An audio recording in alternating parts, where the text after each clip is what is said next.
श्री राम जय राम, जय जय राम। श्री राम जय राम, जय जय राम। श्री राम जय राम, जय जय राम। श्री राम जय राम, जय जय राम। आदरणीय श्रोताओं को सप्रेम राम राम कहकर सुंदरकांड की अत्यंत सुंदर कथा को स्वागत करता हूँ। बोले श्यावर रामचंद्र की जय। आपने सुन रहे थे सीता जी श्री राम जी के विरह में प्राण त्यागना चाहते हैं, इसलिए त्रिजटा को, जो कि विपत्ति संगीन है, उनको कहती हैं ऐसा उपाय करो जैसे मैं प्राण त्याग दूंगी। विरह का अग्नि मुझे सहा नहीं जाता, इसीलिए आनी काठ रचु चिता बनाई, मातु अनल पुनी दे लगाई। लेकिन ये कह दिया निशिन अनल मिल सुन सुकुमारी, और असकई सो निज भवन सिधारी। वो अपने घर को चले गए। तो सीता जी आकाश को देखते हैं, आकाश में भी अंगारे थे।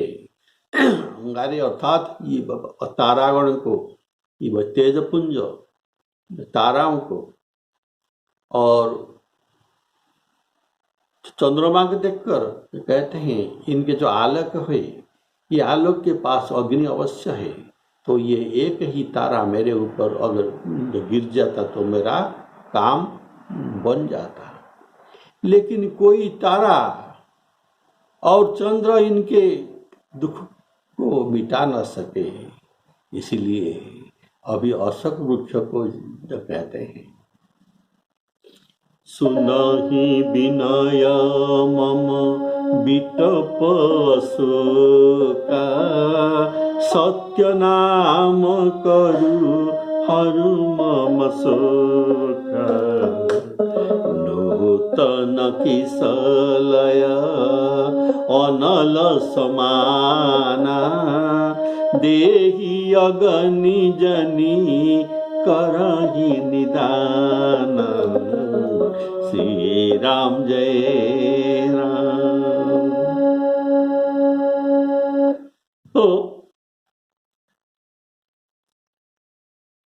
ये उनको अग्नि मिलता नहीं, सीता जी को इनके भाग्य में अग्नि लिखा ही नहीं, इसीलिए ये कहता है मानहु मोही जानी हतभागी। मैं हतभागिनी हूँ, पति वियोग होने से हतभागी समझता हूँ, इसलिए विधाता मुझे अग्नि देकर मेरा मनोरथ को पूरा नहीं करता, कारण मैं हतभागिनी हूँ।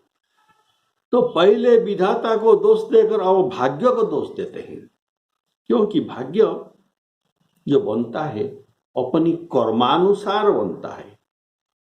करो जो कर्म पाव फल सोई। और इस भाग्य को विधाता जैसे करनी ऐसे भरनी करके इनके भाग्य बनाता है। तो इसमें विधाता का भी क्या दोष है? अब अपने को हतभाग्य कहकर विधाता को निर्दोष ठहराते हैं और अपने ही कर्मों को ही सीताजी दोषी बनाते हैं। और जिस अशोक वृक्ष के नीचे बैठे हैं उसी को संबोधन करती हुई कहती है कि हे अशोक वृक्ष, मेरे विनती सुनो, अपना नाम सत्य करो, मेरा शोक हरो। इति, तुम्हारा नाम अशोक है ना, अशोक का नाम है जो शोक हरति इति अशोक, या न शोक इति अशोक। तेरे नए नए निकले हुए कोमल पत्ते हैं, ये अग्नि के समान दिखाई देता है, और मुझे अग्नि दे और मेरे शरीर को अंत कर दे। बोलिए सियावर रामचंद्र की जय। अस कही सो निज भवन सिधारी,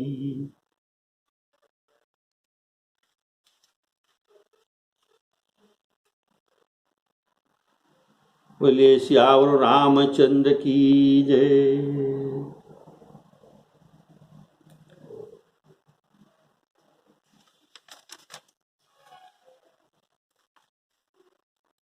त्रिजटा अपने भवन को चली गई।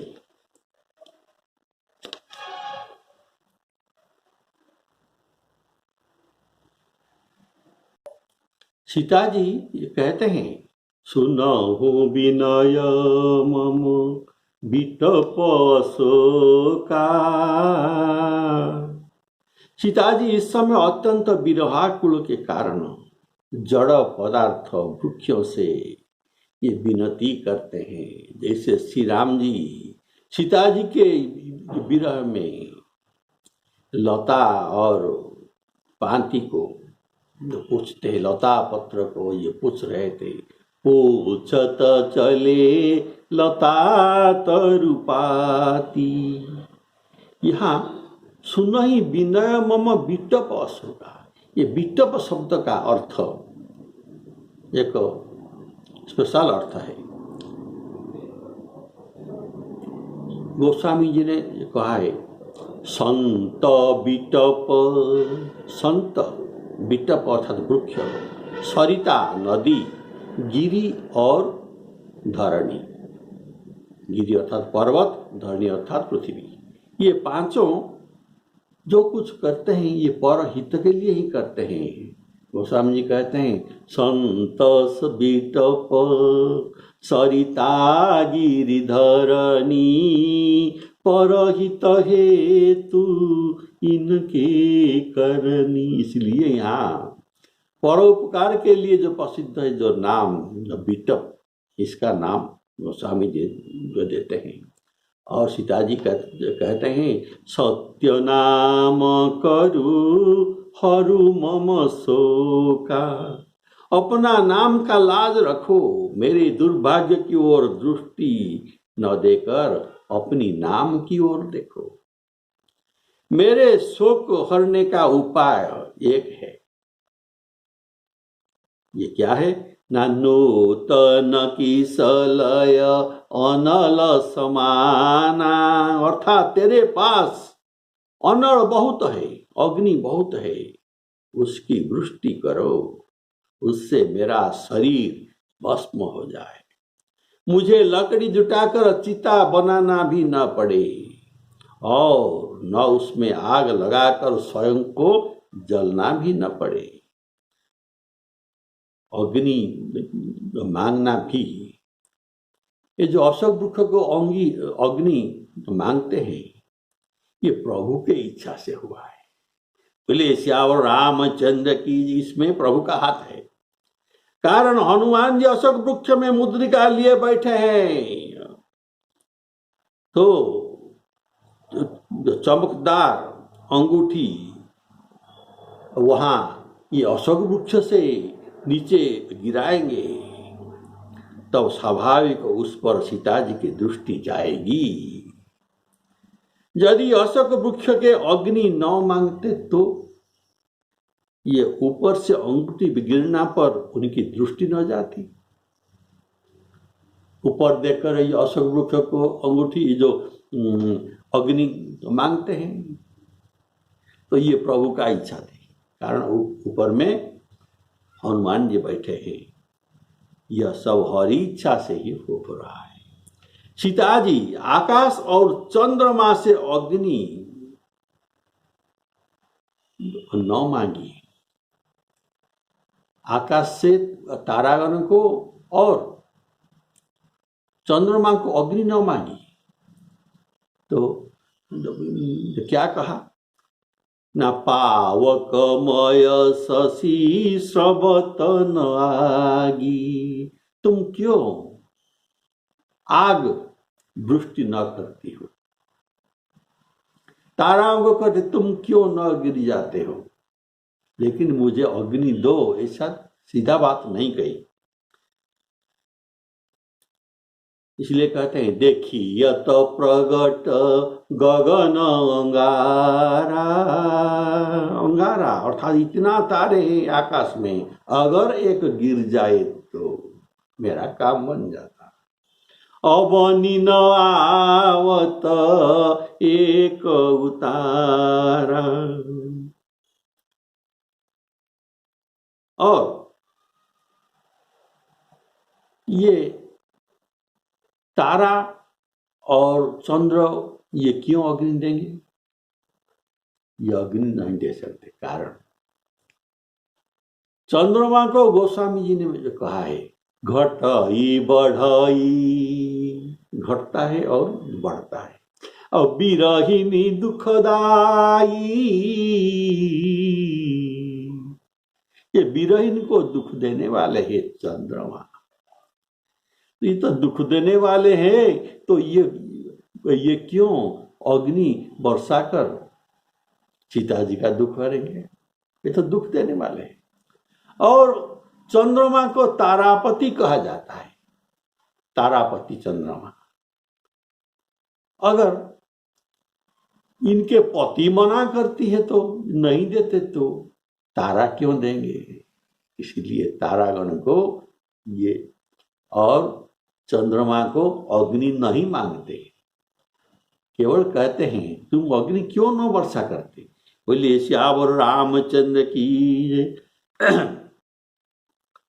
अब अपने स्वामी के प्रतिकूल होकर तारागण भी अग्नि वर्षा नहीं कर सकते, और या एक आकर इनको जला न सकते। कवि कहते हैं सीता जी को विरह से व्याकुल देखकर वह क्षण क्षण क्षण क्षण अर्थात जिसको और डिवाइड नहीं किया जा सकता, यह क्षण हनुमान जी को कल्प के समान बीत रहा था। तब ये हृदय में, अगर ये हनुमान जी को कल्प के समान बीत रहा था तो एक क्षण, तो सीता जी का अवस्था कैसे होगी, अनुमान कीजिए। ये बात सत्य था, ये विरह में अपना प्राण त्यागना चाहते ही थे। तब ये हृदय में विचार करके अंगूठी गिरा दी। मानो अशोक मुख्य नहीं मांगने पर उनको अंगारा अग्नि दे दिया। यह सोचकर सीता जी ने हर्षित होकर उठकर हाथ से ले लिया, उठकर हाथ से पकड़ लिया अंगूठी को।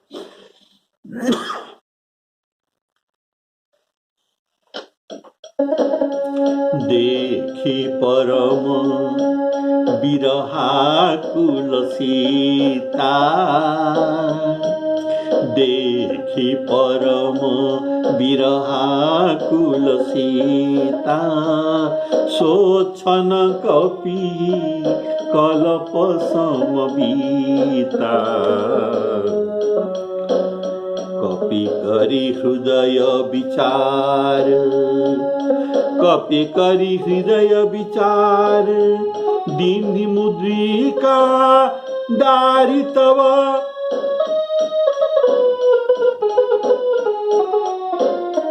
दीन मुद्रिका दारी तव, जनु अशोक अंगार, दीन हरसी उठी कर गहेऊ।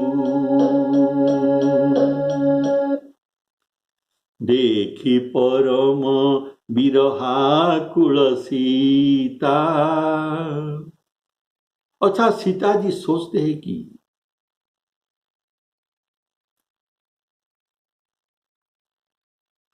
हनुमान जी ऊपर देखते हैं, सीता जी परम विराकुल अवस्था में है। तो ये वो सोचते हैं हनुमान जी, मैं क्या करूं, क्या करे। अब ये तो शरीर छोड़ने के लिए तत्पर है सीता जी। पहले तरु पल्लव महु रहे लुकाई, और करई विचार करो का भाई। तब ये विचार कर रहे थे तरु पल्लव में छिपकर। ऐसे विचार करते हुए रावण आया। उसकी बात हनुमान जी ने सुनी, राक्षसियों का त्रास भी देखा, कैसे सीता जी को राक्षसियों ने डरा रहे हैं। और त्रिजटा का वृतांत भी हनुमान जी सुन लिए और विचार करते हैं कि सीता जी को तो मैंने ढूंढ लिया, पर उससे बात कैसे किया जाए। यदि बिना बात किए मैं लौट जाऊं, विचार करते हैं जो जो मन में आता है। तो अगर मैं बिना बात किए उनसे लौट जाता हूं तो श्री राम जी यहाँ सेना सहित आएंगे सीता जी के खबर पाकर। ये आने के बीच में अगर सीता जी आत्मघात कर ले तो सब कार्य ही व्यर्थ हो जाएगा। इतने में निशाचरियां भी हट गई। अभी सीता जी के पास से निशाचरियां हट गई थी, त्रिजटा भी चल गई। अभी ये एकांत में है। पर इसमें यह मुझे डर लगता है कि हनुमान जी ऊपर बैठकर विचार कर रहा है, मुझे डर भी लग रहा है। अब एकांत हो गया, जाना चाहिए, लेकिन ये डर है कि अगर मैं ये हनुमान के रूप में उनके पास पहुंच जाऊं अपने रूप में, तो सीता जी मुझे देखकर डरेंगे, कहेंगे और मुझे रावण ही समझेंगे। ये माया में ये वानर का रूप लेकर मेरे पास आया है, इसलिए ये चिल्लाएंगे। अगर सीता जी चिल्लाएंगे तो सब राक्षसी जहां जहां पास में है सब मेरे पास आ जाएंगे, तो सब काम बिगड़ जाएगा। तब मैं क्या करूं। तो भगवत कृपा से भगवान ने जोग लगाए कि सीता जी परम विरहाकुल अवस्था में अशोक वृक्ष को अग्नि मांगते हैं। इस समय यह मुद्रिका के अवश्य अशोक का दिया हुआ समझेंगे और समझकर उसे हाथ में पकड़ लेंगे। किसी ने इनके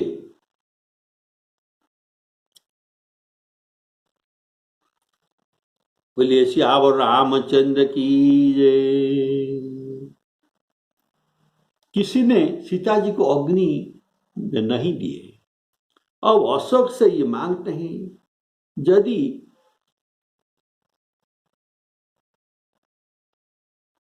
ये अग्नि न पाएंगे तो तब भी ये मर जाएंगे, ये नहीं बच सकते। बोलिए सियावर रामचंद्र की जय। यह सोचकर हनुमान जी ने उसी समय मुद्रिका को गिरा दिए।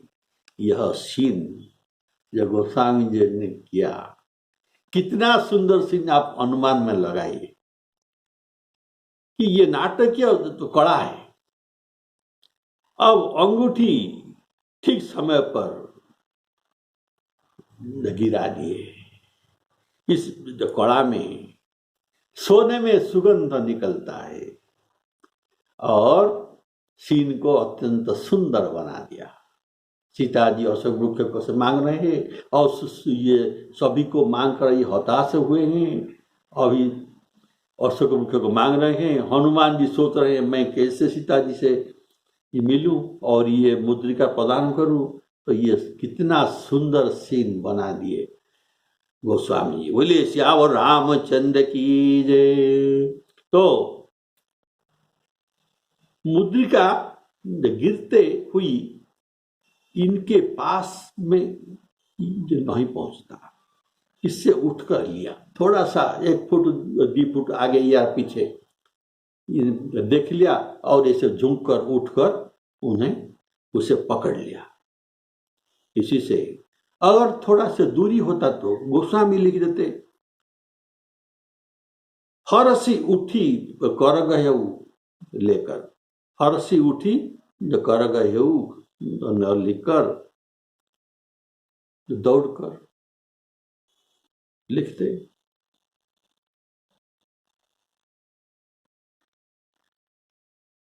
इसलिए लिखते धाई गहे लिख देते धाई गए, लेकिन यहां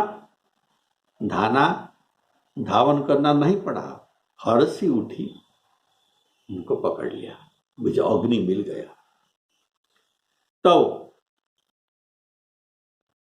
उन्होंने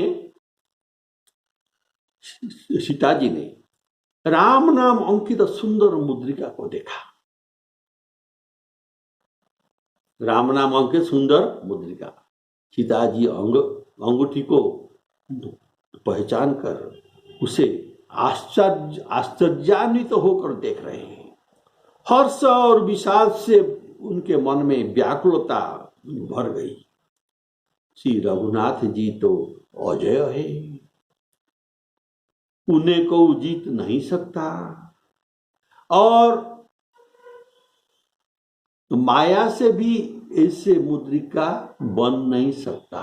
तो माया का इतना ताकत नहीं जो ऐसा मुद्रिका कैसे वो बना सके।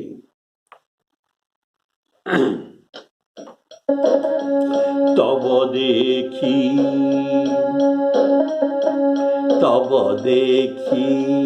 मुद्रिका मनोहर, राम नाम अंकित अति सुंदर, राम नाम अंकित अति सुंदर।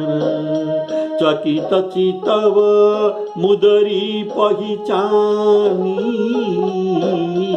चकित चितव मुदरी पहिचानी, हरस विषाद हृदय कुलानी,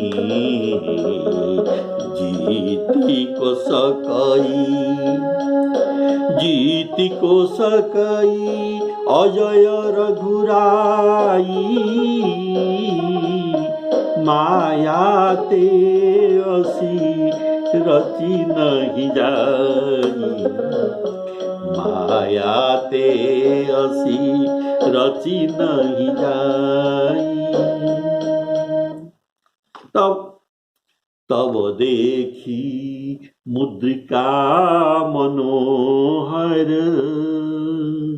इसका भाव है कि भाव यह कि अग्नि के धोखे में अंगूठी को मुट्ठी में ले लिया। सीता जी अग्नि का धोखे में अंगूठी जो गिर रहा था उसे धोखे में हाथ में ले लिया,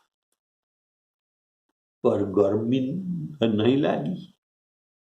अगर अंगार होता तो हाथ में गर्मी होता।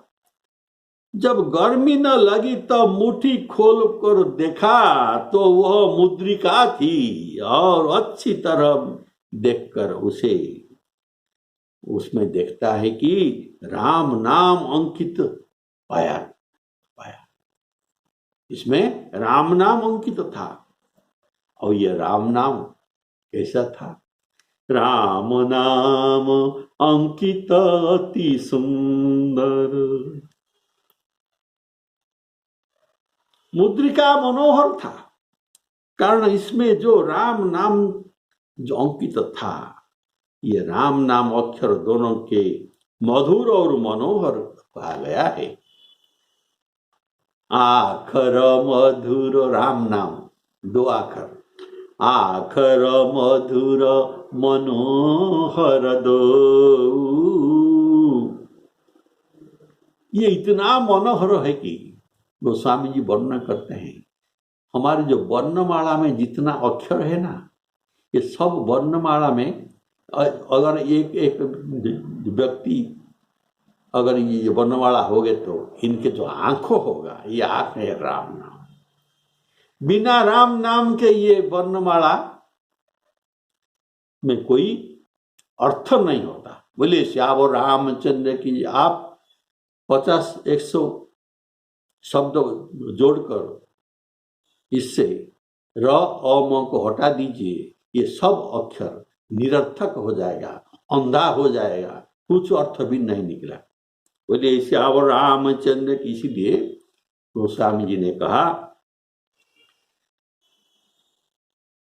देखिए चंद्रमा, चंद्रमा से आप रकार को, मकार को, अकार को मिटा दीजिए तो क्या होता है? चंदम। कुछ भी अर्थ नहीं। अग्नि, ऐसा जितना भी है, आप उसमें र अ म को मिटा देने से इसमें कुछ भी अर्थ नहीं आएगा। तो इसलिए राम नाम को 100 वर्णमाला के सुंदर नेत्र कहा गया। बोले श्यावर रामचंद्र की जय। आखर मधुर मनोहर दो वरण बिलोचन, वर्णमाला के बिलोचन, सुंदर लोचन। जन जिय जो श्री राम जय राम। तो राम नाम अंकित, अर्थात उसमें श्री रामचंद्र जी के मुहर लगी थी। जिसकी मोहर होता है उसका नाम लिखा रहता है। तो ये राम जी का मोहर, इसमें राम नाम लिखा गया है। इसका जो बनाव तो सुंदर था, बड़ा सुंदर बनाव था, पर राम नाम अंकित हो जाने पर ये अति सुंदर हो गया था। यहां मुद्रिका शब्द आकारांत स्त्रीलिंग शब्द है। आकारांत स्त्रीलिंग शब्द है, लेकिन इसके विशेषण में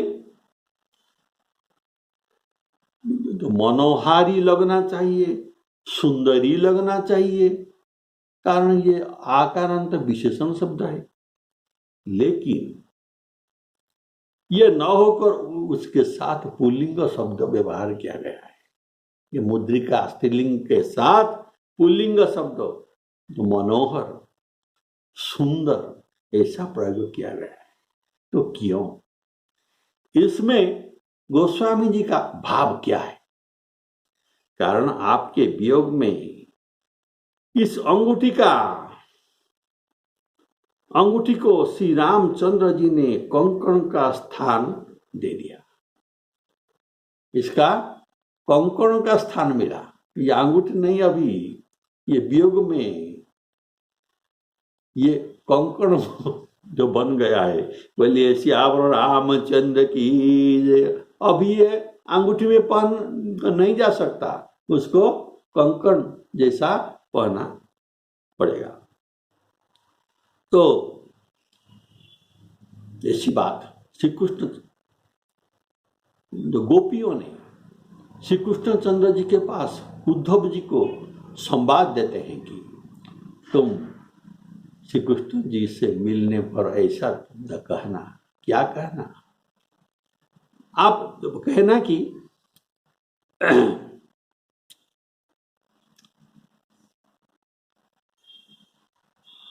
कर पल्लव का उद्धव कही होंगे गोपीनाथ को। उद्धव कही होंगे गोपीनाथ को। ये उड़िया भाषा का एक भाव है, मैं हिंदी में अनुवाद करके आपको सुनाता हूँ। उद्धव कही होंगे गोपीनाथ को, कर पल्लव के कनिष्ठ मुद्रिका, कनिष्ठ अंगूठी, कर पल्लव के कनिष्ठ मुद्रिका, कंकण होइला भुजको, उद्धव कही हूँ गोपीनाथ को। बोलिए सियावर रामचंद्र की जय। तो हनुमान नाटक में भी इसका वर्णन है। देखिए कितना सुंदर, सुवर्णस्य सुवर्णस्य सुवर्णस्य च मैथिली, सुवर्णस्य सुवर्णस्य सुवर्णस्य च मैथिली, प्रेषितं रामचंद्रेण सुवर्णस्य अंगुलीयकम्। इसका भी भाव भी सुंदर है, जैसे सुंदर सुंदर 4 बार यहाँ लिखा गया है, इसका भाव भी सुंदर है। सुनिए, अर्थात सुंदर वर्ण वाले, पहला सुंदर का अर्थ है सुंदर वर्ण वाले, सुंदर। तीसरा अर्थात सुवर्णस्य, सुवर्णस्य अर्थात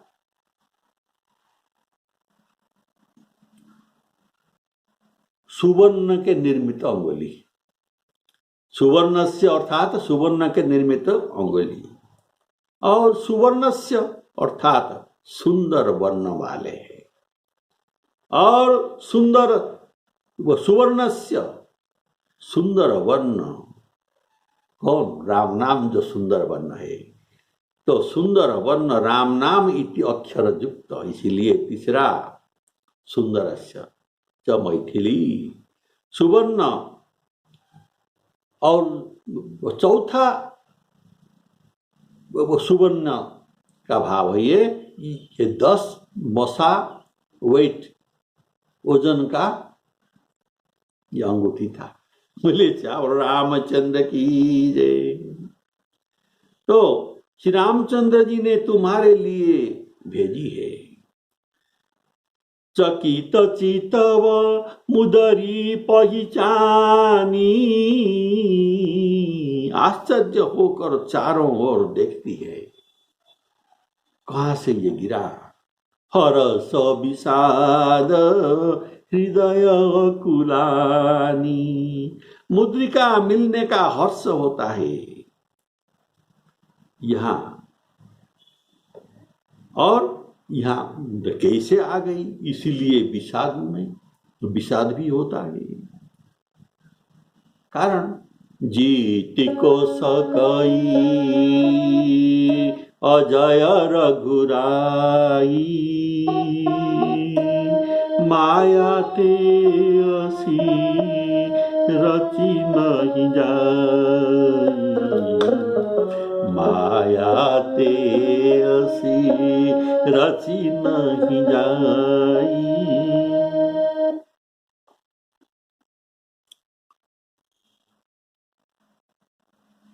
तो वे पहले विरह में व्याकुल थे, अब ये मुद्रिका ये पाने पर हर्ष विषाद के कारण ये हृदय में व्याकुलित हो गए, लेकिन मुंह में कुछ नहीं कहते। हृदय हर्ष विषाद, गोस्वामी जी लिखते हैं गीतावली काव्य में, सुंदर बात सुनिए।